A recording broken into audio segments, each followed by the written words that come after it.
బిస్మిల్లాహిర్రహ్మానిర్రహీం. బుఖారీ షరీఫ్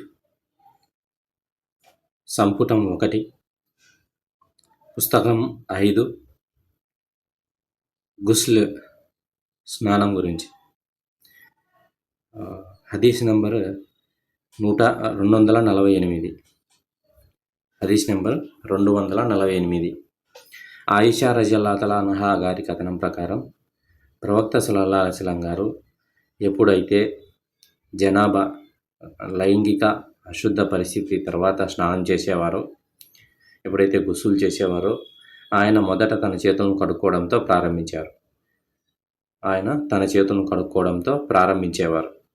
ఆ తర్వాత నమాజు కోసం చేసే విధంగానే వుజూ చేసుకునేవారు. అనంతరం ఆయన తన వేళ్లను నీటిలో ముంచి వాటితో తన తల వెంట్రుకల మూలాలను మర్దించేవారు. ఆపై తన తల మీద 3 దోసిళ్ల నీటి పోసుకొని చివరగా తన శరీరం అంతటా నీటిని పోసుకునేవారు. హదీస్ నెంబర్ 249.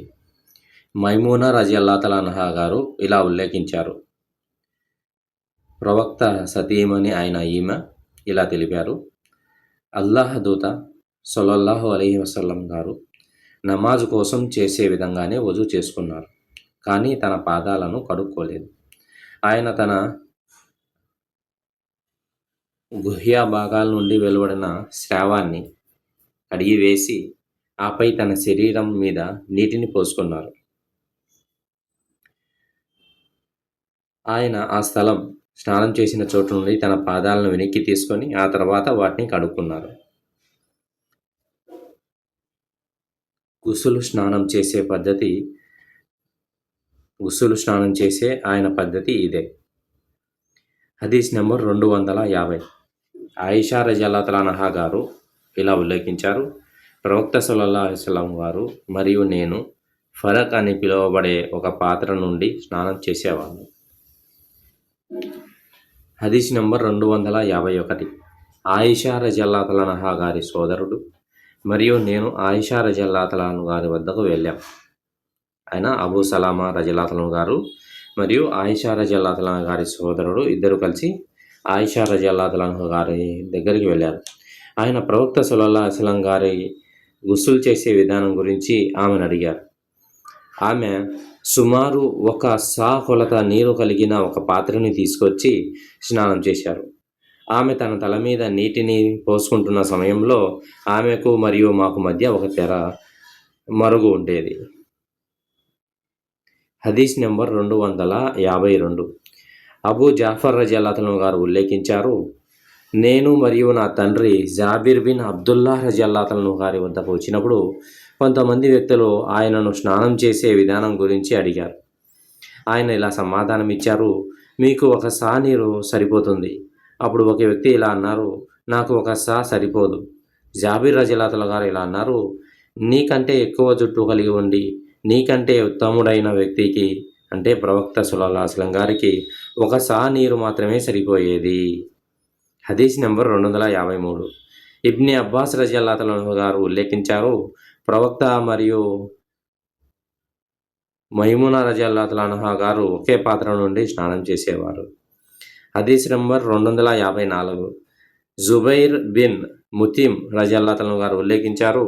ప్రవక్త సల్లల్లాహు అలైహి వసల్లం గారు ఇలా అన్నారు, నన్ను విషయానికి వస్తే నేను నా తల మీద 3 సార్లు నీళ్లు పోసుకుంటాను అని చెప్పి ఆయన తన 2 చేతులతోనూ సంజ్ఞ చేశారు.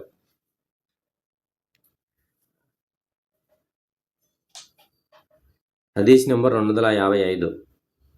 జాబిర్ బిన్ అబ్దుల్లా రజియల్లాహు అన్హు గారు ఉల్లేఖించారు. ప్రవక్త సల్లల్లాహు అలైహి వసల్లం గారు తన తల మీద 3 సార్లు నీళ్లు పోసుకునేవారు. 3 సార్లు చేయడం సున్నత్. హదీస్ నెంబర్ 256. అబూ జాఫర్ రజియల్లాహు అన్హు గారు ఉల్లేఖించారు.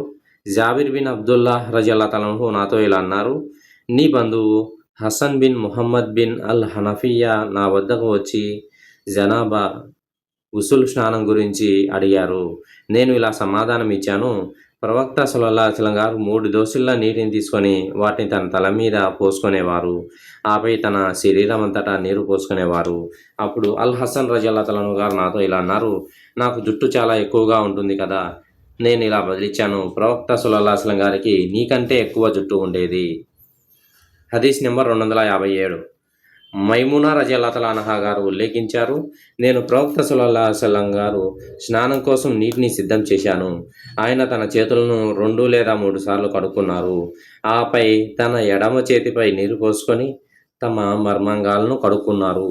ఆయన తన చేతులను నేలపై రుద్ది శుభ్రం చేసుకున్నారు. నోరు పుక్కలించారు. ముక్కులో నీరు పోసుకొని బయటికి వదిలి ముక్కును శుభ్రం చేసుకున్నారు. ఆపై తన ముఖాన్ని 2 చేతులను కడుక్కొని తన శరీరమంతటా నీరు పోసుకున్నారు. ఆ తర్వాత ఆయన ఆ స్థలం నుండి పక్కకు జరిగి తన పాదాలను కడుక్కున్నారు. హదీస్ నెంబర్ 258. ఆయిషా రజల్లాహు అన్హా గారు ఉల్లేఖించారు, ప్రవక్త సల్లల్లాహు అలైహి వసల్లం గారు ఎప్పుడైతే గుసూల్ స్నానం చేసేవారో అప్పుడు ఆయన హిలాబ్ అనే సుగంధ ద్రవ్యాన్ని లేదా మరేదైనా పరిమళాన్ని తెమ్మని అడిగేవారు. ఆయన దానిని తన చేతిలో తీసుకొని మొదట తన తల కుడివైపున, ఆ తర్వాత ఎడమ వైపున రాసుకునేవారు. అనంతరం తన 2 చేతులతో తల మధ్య భాగాన్ని రాసుకునేవారు. హదీస్ నెంబర్ 259. మైమూనా రజల్లాహు అన్హా గారు ఉల్లేఖించారు, నేను ప్రవక్త సల్లల్లాహు అలైహి వసల్లం గారు స్నానం కోసం నీటిని సిద్ధం చేశాను. ఆయన తన కుడి చేతితో ఎడమ చేతిపై నీరు పోసుకొని వాటిని కడుక్కున్నారు. ఆ తర్వాత ఆయన తన మర్మాంగాలను శుద్ధి చేసుకొని తన చేతులను నేలపై రుద్దుకున్నారు. వాటిని నీటితో శుభ్రం చేసుకున్నారు. అనంతరం ఆయన నోరు పుక్కలించి ముక్కులో నీరు పోసుకొని బయటికి ఊది ముక్కును శుభ్రం చేసుకున్నారు. తన వస్త్రాన్ని కడుక్కొని తన తల మీద నీరు పోసుకున్నారు. ఆయన ఆ స్థలం నుండి పక్కకు జరిగి తన పాదాలను కడుక్కున్నారు. ఆయన ఒక వస్త్రం ఇవ్వబడింది, కానీ ఆయన దానిని ఉపయోగించలేదు.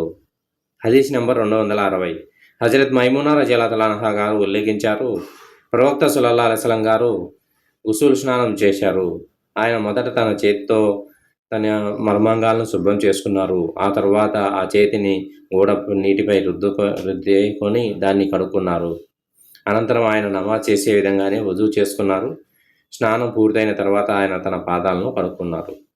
హదీస్ నెంబర్ 261. ఆయిషా రజల్లాహు అన్హా గారు ఉల్లేఖించారు, ప్రవక్త సల్లల్లాహు అలైహి వసల్లం గారు మరియు నేను ఒకే పాత్రలోని నీటితో స్నానం చేసేవాళ్ళం. మా చేతులు ఒకరి తర్వాత ఒకరు వంతుల వారిగా ఆ పాత్రలోకి వెళ్ళేవి. హదీస్ నెంబర్ 262. ఆయిషా రజల్లాహు అన్హా గారు ఉల్లేఖించారు, అల్లాహ్ దూత సల్లల్లాహు అలైహి వసల్లం గారు ఎప్పుడైతే జనాబా గుసూల్ స్నానం చేసేవారో ఆయన మొదట తన చేతులను కడుక్కునేవారు. హదీస్ నెంబర్ 263. ఆయిషా రజల్లాహు అన్హా గారు ఉల్లేఖించారు, గుసూల్ స్నానం చేసిన తర్వాత నేను మరియు ప్రవక్త సల్లల్లాహు అలైహి వసల్లం గారు ఒకే పాత్రలో నీటితో స్నానం చేసేవాళ్ళం. హదీస్ నెంబర్ 264. అనస్ బిన్ మాలిక్ రజల్లాహు అన్హు గారు ఉల్లేఖించారు, ప్రవక్త సల్లల్లాహు అలైహి వసల్లం మరియు ఆయన భార్యలలో ఒకరు ఒకే పాత్రలోని నీటితో స్నానం చేసేవాళ్ళు.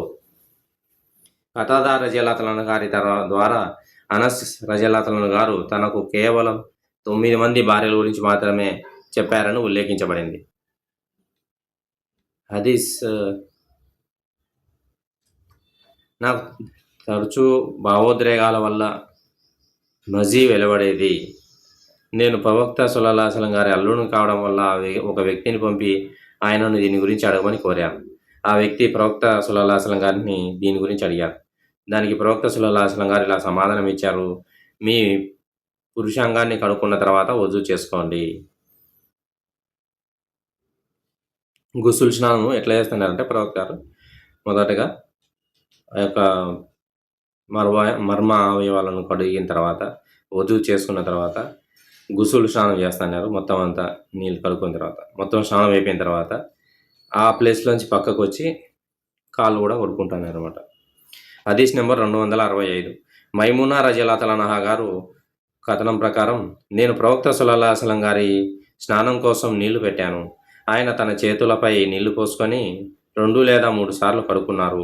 ఆ తర్వాత ఆయన తన కుడి చేతితో ఎడమ చేతిపై నీళ్లు పోసుకొని తన మర్మాంగాలను ఎడమ చేతితో కడుక్కున్నారు. ఆయన తన చేతిని మట్టిపై రుద్ది నోరు పుక్కలించి ముక్కులోనికి నీళ్లు పోసుకొని బయటికి ఊది ముక్కును కడుక్కున్నారు. ఆ తర్వాత ఆయన తన ముఖం, 2 చేతులు మరియు తలను 3 సార్లు కడిగి ఆపై తన శరీరంపై నీళ్లు పోసుకున్నారు. ఆయన ఆ ప్రదేశం నుండి వెళ్ళిపోయి తన పాదాలను కడుక్కున్నారు. హదీస్ నెంబర్ 266. మైమునా బింత్ అల్ హారిస్ రజల్లాహు గారి కథనం. నేను అల్లాహ్ ప్రవక్త సల్లల్లాహు అలైహి వసల్లం గారి స్నానం కోసం నీళ్లు పెట్టి ఒక తెరను పెట్టాను. ఆయన తన చేతులపై నీళ్లు పోసుకొని ఒకసారి లేదా 2 సార్లు కడుక్కున్నారు. ఆమె 3 సార్లు చెప్పిందో లేదో తనకు గుర్తులేదని ఈ యొక్క హదీస్ కర్త దాని యొక్క చైన్ నెరేషన్లో చెప్పలేదన్నమాట. ఆ తర్వాత అతను తన కుడి చేతితో ఎడమ చేతిపై నీళ్లు పోసుకొని తన మర్మాంగాలను కడుక్కున్నారు. అతను తన చేతిని నేల మీద లేదా గోడ మీద రుద్ది కడుక్కున్నారు. అతను తన నోటిని పొక్కలించి ముక్కులో నీళ్లు పోసుకొని బయటకు ఊది కడుక్కున్నారు. ఆ తర్వాత తన ముఖం, ముంచేతులు, తల కడుక్కున్నారు. అతను తన శరీరంపై నీళ్లు పోసుకొని ఆ తర్వాత ఆ స్థలం నుండి వెళ్ళిపోయిన తన పాదాలను కడుక్కున్నారు. నేను అతనికి ఒక గుడ్డ ముక్కను అందించాను. అతను అది వద్దని చేతితో సైగ చేసి దానిని తీసుకోలేదు. హదీస్ నెంబర్ 267.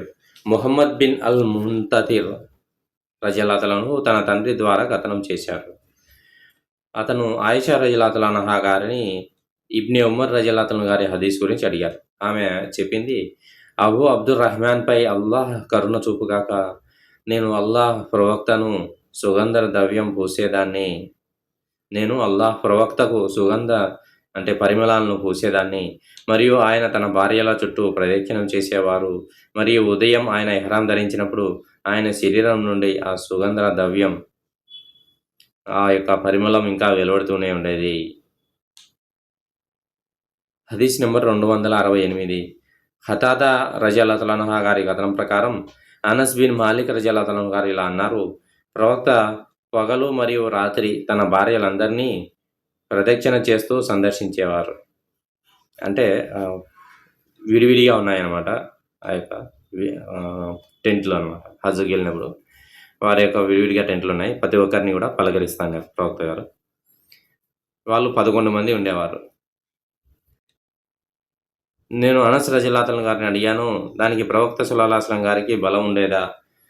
అనస్ రజల్లాహు గారు సమాధానం ఇచ్చారు, ప్రవక్త సల్లల్లాహు అలైహి వసల్లం గారికి 30 మనుషుల బలం ఇవ్వబడిందని మేము చెప్పుకునే వాళ్ళం. మరియు సయీద్ రజల్లాహు గారు దీనిపై ఇలా అన్నారు, అనస్ రజల్లాహు గారు తనకు 9 మంది భార్యల గురించి మాత్రమే చెప్పారు, 11 మంది గురించి కాదు. అంటే ఈ సంఖ్య 11 మంది కాదు, హజ్ టైంలో 9 మంది మాత్రమే ఉండింది. హదీస్ నెంబర్ 269. నాకు తరచూ మజీ వెలువడేది. ప్రవక్త గారి అల్లుడుగా నేను దానిని వేరొక వ్యక్తిని ప్రవక్త గారిని అడగమని కోరాను. కాబట్టి ఆయన ప్రవక్త గారి గురించి ఆ విషయం అడిగారు. ప్రవక్త గారు ఇలా జవాబిచ్చారు, మొదట ఆయా అవయవాన్ని శుభ్రం పరుచుకున్న తర్వాత వజూ చేసుకోండి. హదీస్ నెంబర్ 270.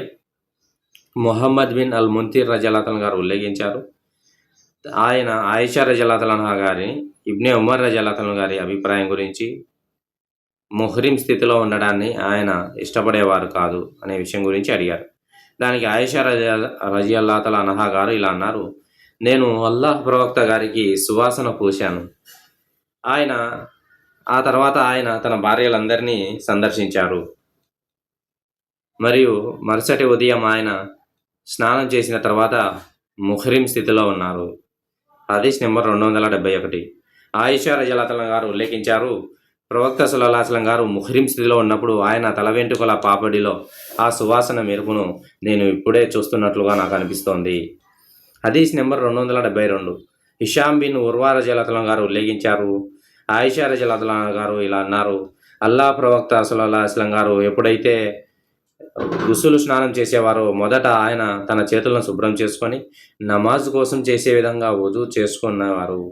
ఆ తర్వాత స్నానం చేస్తూ తన తల, చర్మం అంతా పూర్తిగా తడిసింది అనిపించేంత వరకు తన తల వెంట్రుకలను రుద్దుకునేవారు. ఆపై ఆయన 3 సార్లు నీరు పోసుకొని మిగిలిన శరీర భాగాలను కడుక్కునేవారు.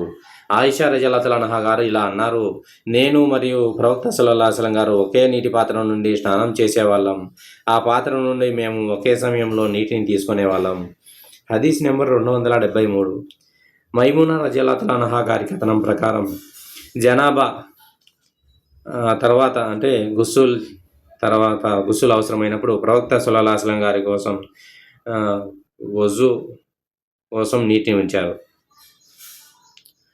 ఆయన తన కుడి చేతితో ఎడమ చేతిపై 2 లేదా 3 సార్లు నీటిని పోసుకున్నారు. ఆ తర్వాత తన మర్మాంగాలను కడుక్కొని తన చేతిని నేలపై కానీ గోడపై కానీ 2 లేదా 3 సార్లు రుద్దుకున్నారు. ఆ తర్వాత నోరు పుక్కలించి ముక్కులో నీరు పోసుకొని బయటికి చీది కడుక్కున్నారు. అనంతరం తన ముఖాన్ని ముంజేతులను కడుక్కొని తలపై నీరు పోసుకొని శరీరాన్ని కడుక్కున్నారు. ఆ తర్వాత ఆయన స్థలం నుండి కదిలి తన పాదాలను కడుక్కున్నారు. నేను ఒక వస్త్రం తీసుకొచ్చాను, కానీ ఆయన దానిని తీసుకోలేదు. తన ఛాతీతోనే తన శరీరంపై ఉన్న నీటి ఆలవాలను తుడుచుకున్నారు. హదీస్ నెంబర్ 274. అబూ హురైరా రజియల్లాహు గారు ఉల్లేఖించారు, ఒకసారి నమాజ్ పిలుపు కోసం ఇకామత్ ఇవ్వబడింది. వరుసలు సరిచేయబడ్డాయి. ప్రవక్త సల్లల్లాహు అలైహి వసల్లం గారు బయటకు వచ్చారు. ఆయన తన నమాజ్ స్థలంలో నిలబడినప్పుడు తాను జునూబ్ స్థితిలో ఉన్నట్లు, అపవిత్ర స్థితిలో ఉన్నట్లు గుర్తుకు తెచ్చుకున్నారు. అప్పుడు ఆయన మమ్మల్ని మా స్థలాల్లో ఉండమని ఆదేశించి స్నానం చేయడానికి వెళ్ళారు. ఆ తర్వాత తన తల నిండు నీళ్లు కారుతుండగా ఆయన తిరిగి వచ్చారు. ఆయన అల్లాహు అక్బర్ అని పలికారు. మేమందరం ఆయనతో కలిసి నమాజ్ చేశాం. హదీస్ నెంబర్ 275. మైమూనా రజియల్లాహు అన్హా గారు ఉల్లేఖించారు, నేను ప్రవక్త సల్లల్లాహు అలైహి వసల్లం గారు స్నానం కోసం నీటిని సిద్ధం చేసి ఒక వస్త్రంలో ఆయనకు అడ్డు కల్పించాను. ఆయన తన చేతులపై నీరు పోసుకొని వాటిని కడుక్కున్నారు.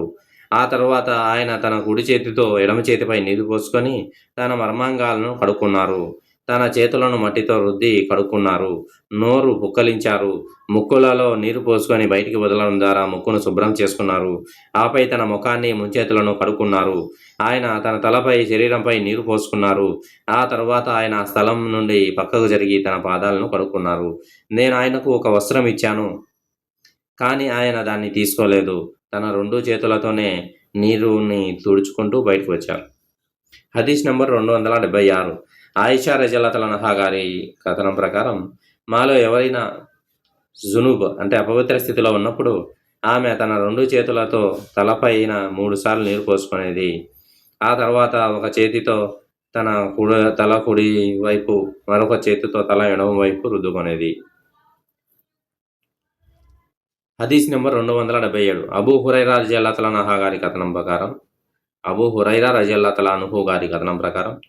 ప్రవక్త సల్లల్లాహు అలైహి వసల్లం గారు ఇలా అన్నారు, బనీ ఇస్రాయిల్ ప్రజలు ఒకరినొకరు చూసుకుంటూ అందరూ కలిసి నగ్నంగా స్నానం చేసేవారు. ప్రవక్త మూసా అలైహిస్సలాం గారు ఒంటరిగా స్నానం చేసేవారు. అల్లాహ్ సాక్షిగా మూసాకు వృషణాల హెర్నియా ఉండడం తప్ప మాతో స్నానం చేయడానికి మరేది అడ్డు రావడం లేదు అని అనేవారు. కాబట్టి ఒకసారి మూసా అలైహిస్సలాం గారు స్నానం చేయడానికి బయటకు వెళ్ళి తన బట్టలను ఒక రాయిపై వేశారు. అప్పుడు ఆ రాయి తన బట్టలతో పారిపోయింది.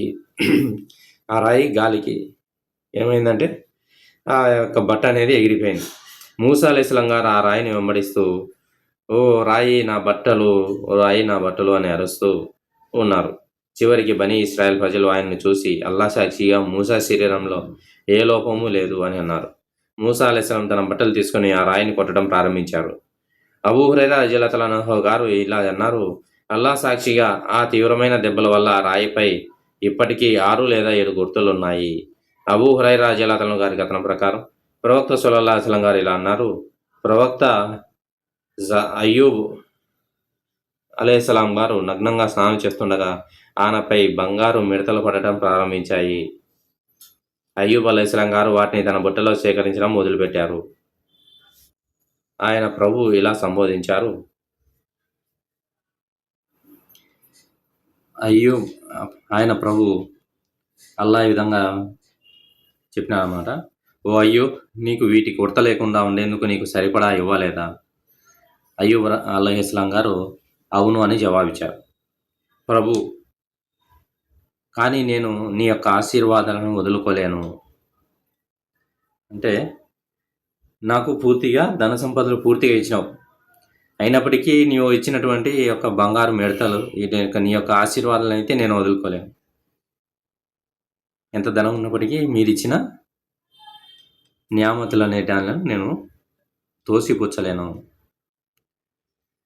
ఉమ్మె హానీ బిన్త్ అబీ తాలిబ్ రజియల్లాహు అన్హు గారి కథనం ప్రకారం హదీస్ నెంబర్ 278. మక్కా ఫతా అయిన తర్వాత నేను ప్రవక్త సల్లల్లాహు అలైహి వసల్లం గారి వద్దకు వెళ్ళాను. ఆయన స్నానం చేస్తుండగా ఫాతిమా రజల్లాహు అన్హా గారు ఆయనకు అడ్డుగా నిలబడి ఉన్నారు. ప్రవక్త సల్లల్లాహు అలైహి వసల్లం గారు ఎవరు అని అడిగారు. దానికి నేను ఉమ్మే హానీని అని జవాబిచ్చాను. హదీస్ నెంబర్ 279. మైమూనా రజల్లాహు అన్హా గారి కథనం ప్రకారం ప్రవక్త సల్లల్లాహు అలైహి వసల్లం గారు గుసులు స్నానం చేస్తుండగా నేను ఆయనకు అడ్డుగా నిలబడ్డాను. ఆయన తన చేతులు కడుక్కొని తన కుడి చేతిని ఎడమ చేతిపై నీళ్లు పోసుకొని తన మర్మాంగాలను కడుక్కున్నారు. తర్వాత ఆయన తన చేతిని ఒక గోడపై నేలపై కానీ రుద్దుకొని నమాజ్ చేసే విధంగా వజూ చేసుకున్నారు. కానీ తన పాదాలను కడుక్కోలేదు. తర్వాత ఆయన తన శరీరంపై నీళ్లు పోసుకొని ఆ స్థలం నుండి జరిగి తన పాదాలను కడుక్కున్నారు. ఉమ్మే సలీం 200 హదీస్ నెంబర్ 280. ఉమ్మే సలమా రజల్లాహు అన్హా గారి కథనం ప్రకారం విశ్వాసుల తల్లి అయిన ఉమ్ముల్ మోమినీన్ అయిన అబూ తల్హా భార్య ఉమ్మే సలైం అల్లాహ్ ప్రవక్త సల్లల్లాహు అలైహి వసల్లం గారి వద్దకు వచ్చి ఇలా అన్నారు: ఓ అల్లాహ్ ప్రవక్త, నిశ్చయంగా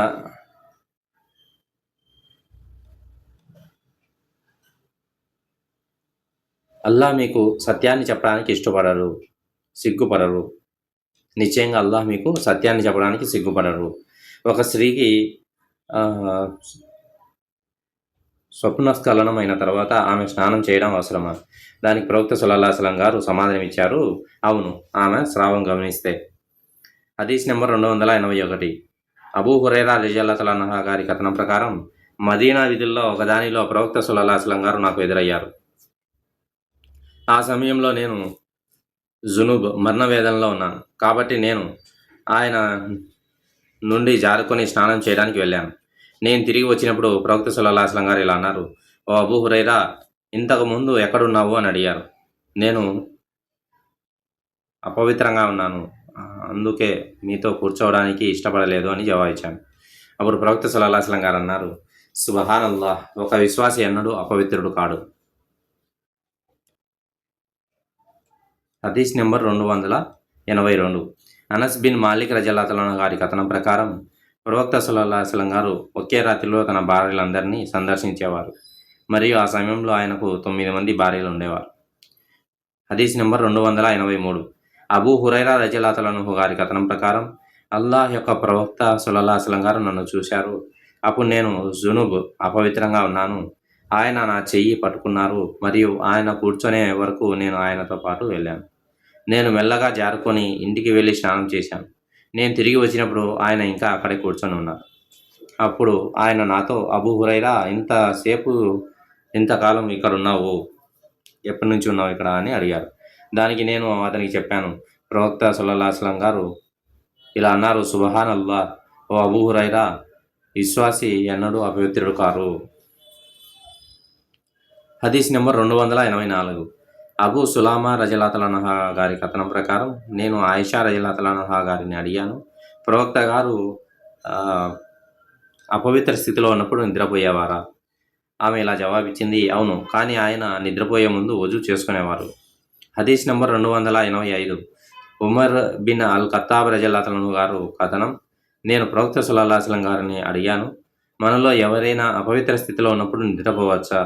ఆయన ఇలా జవాబిచ్చారు: అవును, అతను వజూ చేసుకుంటే అతను అపవిత్ర స్థితిలో ఉన్నప్పుడు నిద్రపోగలడు. హదీస్ నెంబర్ 286. ఆయిషా రజల్లాహు అన్హా గారి కథనం ప్రకారం ప్రవక్త సల్లల్లాహు అలైహి వసల్లం గారు అపవిత్ర స్థితిలో ఉన్నప్పుడు నిద్రించాలని అనుకున్నప్పుడల్లా తన మర్మ అవయవాలను కడుక్కొని నమాజుకు ముందు చేసే విధంగా వజూ చేసుకునేవారు. హదీస్ నెంబర్ 287. అబ్దుల్లా రజల్లాహు అన్హు గారి కథనం ప్రకారం ఉమర్ రజల్లాహు అన్హు ప్రవక్త గారిని ఇలా అడిగారు: మనలో ఎవరైనా అపవిత్ర స్థితిలో ఉన్నప్పుడు నిద్రపోవచ్చా? ఆయన ఇలా జవాబిచ్చారు: అవును, అతను వజూ చేసుకుంటే. హదీస్ నెంబర్ 288. అబ్దుల్లా బిన్ ఉమర్ రజల్లాహు అన్హు గారి కథనం ప్రకారం ఉమర్ బిన్ అల్ ఖత్తాబ్ రజల్లాహు అన్హు ప్రవక్త సల్లల్లాహు అలైహి వసల్లం గారితో రాత్రిపూట నాకు అపవిత్ర స్థితి వచ్చింది అని చెప్పారు. ప్రవక్త సల్లల్లాహు అలైహి వసల్లం గారు ఇలా సమాధానం ఇచ్చారు: మీ మర్మ అవయవాలు కడుక్కున్న తర్వాత వజూ చేసుకొని ఆ తర్వాత నిద్రపో. హదీస్ నెంబర్ 289. ఇది హిషామ్ రజల్లాహు అన్హు గారు చెప్పినారు, పైన హదీస్ ప్రకారమే.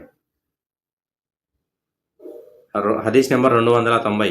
అబూ హురైరా రలియల్లాహు అన్హు గారు ప్రవక్త సల్లల్లాహు అలైహి వసల్లం గారి మాటలను ఈ విధంగా చెప్పారు: ఒక పురుషుడు ఒక స్త్రీ యొక్క 4 భాగాల మధ్య కూర్చొని ఆమెతో సంభోగించినప్పుడు స్నానం తప్పనిసరి అవుతుంది. గుస్ల్ స్నానం తప్పనిసరి అవుతుంది. హదీస్ నెంబర్ 291. జైద్ బిన్ ఖాలిద్ రజియల్లాహు అన్హు కథనం ప్రకారం తన భార్యతో సంభోగంలో పాల్గొని స్ఖలనం చెందని వ్యక్తి గురించి నేను ఉస్మాన్ బిన్ అఫ్ఫాన్ రజియల్లాహు గారిని అడిగాను. దానికి అతను తన మర్మాంగాలు కడుక్కున్న తర్వాత నమాజ్ కోసం చేసే విధంగా వజూ చేసుకోవాలి. ఉస్మాన్ రజియల్లాహు గారు ఇంకా ఇలా అన్నారు, నేను ఈ విషయాన్ని ప్రవక్త సల్లల్లాహు అలైహి వసల్లం గారి నుండి విన్నాను. నేను Ali Abi Talib, Zubair bin Awwam, Talha bin Ubaidullah, Ubai bin Kab రజియల్లాహు గురించి అడిగాను. వారందరూ అదే సమాధానం ఇచ్చారు. ఆ తర్వాత ఈ ఆజ్ఞ రద్దు చేయబడింది కాబట్టి గుస్సులు స్నానం చేయడం తప్పనిసరి. హదీస్ నెంబర్ 292. ఉబై బిన్ కాబ్ రజియల్లాహు గారి కథనం ప్రకారం తన భార్యతో సంభోగంలో పాల్గొని స్ఖలనం చెందని వ్యక్తి గురించి నేను ప్రవక్త గారిని అడిగాను. ఆయన ఇలా సమాధానం ఇచ్చారు, అతను స్త్రీ యొక్క మర్మ భాగాలతో తాగే భాగాలను కడుక్కోవాలి, వజూ చేసుకొని ఆ తర్వాత నమాజ్ చేయాలి. స్నానం చేయడం అత్యంత సురక్షితమైనది. ఇది చివరి ఆజ్ఞ అబూ అబ్దుల్లా రజియల్లాహు. ఇది ముందు ఉండిందనమాట. దాని తర్వాత మనకి పూర్తి గుస్ల్ స్నానం అనేది మజీ వెలువడకపోయినా కానీ గుస్ల్ స్నానం అనేది కంపల్సరీ అవుతుంది అనేది మళ్ళీ తర్వాత ఆజ్ఞ వచ్చింది. అల్లాహ్ తఆలా మనకందరికీ వినిన దానిపై ఆచరించే భాగ్యాన్ని కల్పించుగాక. సుబ్హానల్లాహి వ బిహమ్దిహి సుబ్హానకల్లాహుమ్మా వ బిహమ్దిక వ నష్హదు అన్ లా ఇలాహా ఇల్లా అంత వ నస్తగ్ఫిరుక వ నతూబు ఇలైక్. సుబ్హాన రబ్బిక రబ్బిల్ ఇజ్జతి అమ్మా యసిఫూన్ వస్సలామున్ అలల్ ముర్సలీన్ వల్హమ్దులిల్లాహి రబ్బిల్ ఆలమీన్.